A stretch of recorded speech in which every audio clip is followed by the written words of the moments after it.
بسم اللہ الرحمن الرحیم۔ بسم اللہ الرحمن الرحیم۔ سبق نمبر 142 نفحۃ العرب۔ عزیز طلبہ کرام، آج کے سبق میں ہم یہ عنوان پڑھیں گے لأبی الطیب المتنبی، یعنی ابو طیب متنبی کے اشعار۔ لأبی الطیب المتنبی الظلم من شیم النفوس فإن تجد ذا عفة فلعلة لا يظلم۔ الظلم من شیم النفوس، اور ظلم لوگوں کی عادات میں سے ہے۔ فإن تجد ذا عفة، پس اگر تم کسی پاک دامن شخص کو پاؤ، یعنی جو ظلم نہ کر رہا ہو، تو سمجھ لو فلعلة لا يظلم، کسی وجہ سے ہی وہ ظلم نہیں کر رہا ہے۔ اس شعر کا مطلب یہ ہے ظلم کرنا انسان کی فطرت اور سرشت میں داخل ہے۔ اگر کوئی شخص ظلم نہیں کر رہا اور ظلم نہ کرے تو یہ سمجھ لینا چاہیے کہ کوئی خاص وجہ ہے جس کی بنا پر انسان اپنی فطرت کے تقاضے پہ عمل نہیں کر سکا۔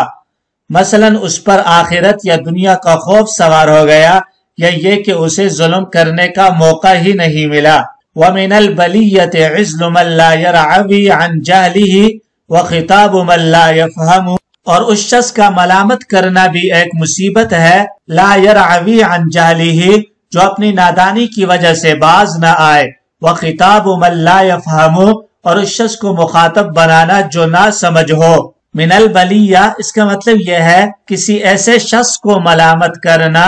جو اپنی حرکت سے اپنی نادانی کی وجہ سے باز نہیں آ رہا، اور اسی طرح ایسے شخص کو مخاطب بنانا حماقت ہی نہیں مصیبت بھی ہے جو بات کو سمجھتا ہی نہ ہو۔ وَالذُّلُّ يَظْهَرُ فِي الذَّلِيلِ مَوَدَّةً وَأَوَدُّ مِنْهُ لِمَنْ يَوَدُّ الْأَرْقَمُ۔ وَالذُّلُّ يَظْهَرُ فِي الذَّلِيلِ مَوَدَّةً، اور ذلت ذلیل میں دوستی کو ظاہر کرتی ہے۔ وَأَوَدُّ مِنْهُ لِمَنْ يَوَدُّ الْأَرْقَمُ، اور میں اس شخص کے لیے جو ذلیل سے محبت کرے اس ذلیل کے مقابلے میں چت کبرے سانپ کو پسند کرتا ہوں۔ یعنی ذلیل انسان کی بابت متنبی نے کہا کہ ذلیل انسان اپنے دشمن سے اظہار دوستی کرتا ہے کیونکہ وہ اس سے انتقام لینے پر قادر نہیں، اور نہ ہی اس دشمن سے اپنے آپ کو بچانے کی طاقت ہے۔ اور ذلیل انسان جس سے دوستی کا اظہار کرے اس کو چاہیے کہ وہ ذلیل سے دوستی کی بجائے چتکبرے سانپ سے دوستی کر لے، کیونکہ چتکبرے سانپ میں اگرچہ زہر ہوتا ہے مگر ذلیل آدمی اس سے بھی زیادہ ضرر رساں اور زہریلا ہوتا ہے۔ وَمِنَ الْعَدَاوَةِ مَا يَنَالُكَ نَفْعُهُ وَمِنَ الصَّدَاقَةِ مَا يَضُرُّ وَيُؤْلِمُ، اور بعض دشمنی کا فائدہ تمہیں پہنچتا ہے اور بعض دوستی نقصان اور تکلیف پہنچاتی ہے۔ اس شعر کا مطلب یہ ہے کہ ذلیل سے دشمنی رکھنے سے تجھے فائدہ ہوگا، کیونکہ اس کی وجہ سے اس کا ملنا ملانا کم ہوگا، اور جب ملے گا نہیں تو نقصان بھی نہیں پہنچا سکتا، اور دوستی میں ملنے کی وجہ سے تجھے نقصان پہنچ سکتا ہے۔ انی اصاحب حلمی وہو بی کرم ولا اصاحب حلمی وہو بی جبن، میں اپنے حلم کا ساتھ اس وقت دیتا ہوں وہو بی کرم، جبکہ وہ میرے لیے باعث عزت ہو، ولا اصاحب حلمی، اور میں اپنے حلم کا ساتھ نہیں دیتا ہوں وہو بی جبن، جبکہ وہ میرے لیے بزدلی کا سبب ہو۔ اس کا مطلب یہ ہے کہ میں لوگوں کے ساتھ سنجیدگی اور بردباری کا معاملہ کرتا ہوں، مگر اسی وقت تک جب تک میرے اس عمل کو بہتر سمجھا جائے اور اس حلم کی وجہ سے لوگ مجھے عزت کی نگاہ سے دیکھیں، اور اگر میری بردباری کو میری بزدلی پر محمول کرنے لگتے ہوں تو پھر میں سنجیدگی اور حلم کو ترک کر دیتا ہوں، کیونکہ اب اس میں عزت نہیں رہی۔ وَلَا أُقِيمُ عَلَى مَالٍ أَضِلُّ بِهِ وَلَا أَلَزُّ بِمَا عِرْضِي بِهِ دَرِنُ، میں ایسے مال پر مداومت نہیں کرتا، ما أَضِلُّ بِهِ، جو میرے لیے باعث ذلت ہو، وَلَا أَلَزُّ بِمَا عِرْضِي، اور مجھے اس چیز سے لذت نہیں ملتی، عِرْضِي بِهِ دَرِنُ، جس سے میری عزت داغدار ہو۔ یعنی مال میرے نزدیک ضرور بہتر چیز ہے، مگر یہی مال جب میری ذلت کا سبب بننے لگتا ہے تو پھر میں اسے بھی اپنے پاس سے جدا کر دیتا ہوں۔ میرے نزدیک اصل چیز عزت ہے، ایسی چیز جو میری عزت کو داغدار کرے میں اسے بالکل بھی بہتر نہیں سمجھتا، اس سے میں کنارہ کشی اور علیحدگی اختیار کر لیتا ہوں۔ من اقتضى بسوى الهندي حاجته اجاب كل سؤال عن هل باللم، جو شخص ہندی تلوار کے بغیر اپنی حاجت طلب کرے گا، اجاب كل سؤال عن هل، تو وہ ہر ایک حل کے ذریعے سے سوال کا جواب لم نفی میں دے گا۔ مطلب اس کا یہ ہے کہ جو شخص ہندی تلوار کا سہارا لیے بغیر اپنی کامیابی کا دعویٰ کرے تو یہ ممکن ہی نہیں سرے سے۔ اس سے اگر کوئی شخص معلوم کرے اور پوچھے حل ادرکت حاجتک، کیا تیری ضرورت پوری ہو گئی، وہ جواب نفی ہی میں دے گا کہ لم ادرکہا، میری ضرورت پوری نہیں ہوئی۔ یہ مطلب ہے کہ ہر حل کے ذریعے سوال کا جواب لم یعنی نفی میں دے گا۔ وما كل هابل للجميل بفاعل ولا كل فعال له بمتمم، اور ہر نیک کام کا قصد کرنے والا کر گزرنے والا نہیں ہوتا، اور نہ ہر کام کرنے والا اس کی تکمیل کرنے والا ہوتا ہے۔ یعنی یہ کوئی ضروری نہیں ہے کہ جو شخص بھلے کام کو پسند کرے وہ شخص وہ کام کرے بھی۔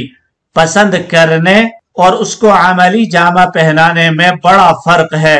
جس طریقے سے اگر کوئی شخص کوئی کام شروع کرے تو یہ کوئی ضروری نہیں ہے کہ وہ اسے پایہ تکمیل کو بھی پہنچا دے۔ ذو العقل یشقى فی النعیم بعقلہ واخو الجہالۃ فی الشقاوۃ ینعم، عقل مند آدمی اپنی عقل کی وجہ سے ناز و نعمت میں بد نصیب رہتا ہے، واخو الجہالۃ، اور نادان فی الشقاوۃ، بد نصیبی میں بھی ینعم، خوشحال رہتا ہے۔ متنبی کہہ رہا ہے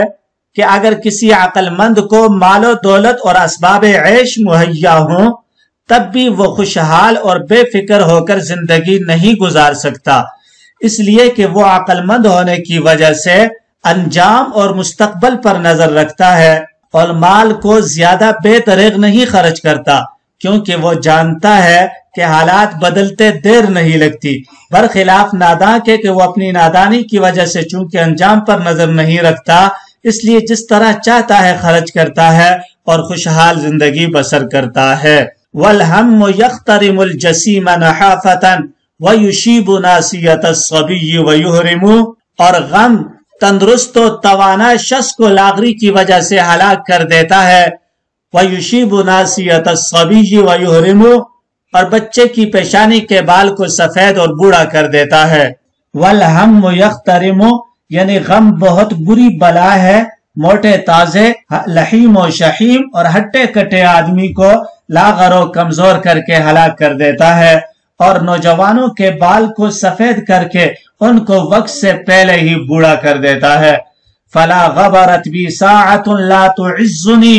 ولا صحبتنی مہجۃ تقبل الظلم، سو مجھ پر کوئی ایسی ساعت نہ گزرے لا تعزنی جو میری عزت کا سبب نہ ہو، ولا صحبتنی مہجۃ، اور ایسی جان میرے ساتھ نہ رہے تقبل الظلم، جو ظلم قبول کرے۔ یہ جملہ یا تو دعا ہے یا خبر ہے کہ میں یہ چاہتا ہوں کہ زندگی کے ہر لمحے مجھے عزت ملے اور کسی بھی لمحے ذلت و رسوائی کا سامنا نہ کرنا پڑے، اس لیے کہ عزت زندگی ہے اور ذلت موت ہے۔ سوا وجع الفساد داوی فَإِنَّهُ إِذَا حَلَّ فِي قَلْبٍ فَلَيْسَ يَحُولُ، حاسدوں کے درد کے علاوہ دیگر امراض کا علاج کر، فَإِنَّهُ إِذَا حَلَّ فِي قَلْبٍ،